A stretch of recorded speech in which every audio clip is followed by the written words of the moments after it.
নমস্কার সবাইকে, আশা করছি তোমরা সবাই খুব ভালো আছো আর আমিও বেশ ভালো আছি। তো চলে এলাম দিদির বিয়ে রিসেপশানের মিনি ভ্লগগুলো নিয়ে। দিদি রিসেপশানে যাওয়ার জন্য একদম সন্ধেবেলায় রেডি হয়ে বেরিয়ে পড়েছি। পুরো 11টা গাড়ি পুরো লাইন বাই লাইন একদম আমরা যাচ্ছি। এই জিনিসটা না আমার বেশ ভালোই লাগে পার্সোনালি।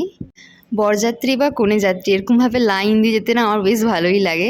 তো তোমার সাথে কথা বলতে বলতে দিদির যেখানে মানে যে রিসোর্টটাতে রিসেপশানের আয়োজন করা হয়েছে সেখানে আমরা সবাই মিলে চলে এসেছি।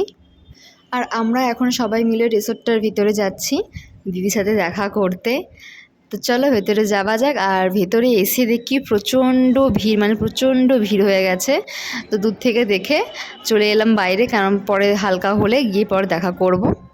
তারপর বাইরে এসে স্টার্টার আইটেমের থেকে আমি শুধু চিকেন পকোড়া নিয়েছি, আর কিছুই খাইনি। তো ওটাই শুধু নিয়েছি।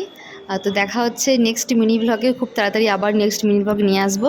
তো তখন সবাই সুস্থ থেকো, ভালো থেকো। দেখা হচ্ছে নেক্সট মিনি ব্লগে। টাটা সবাইকে।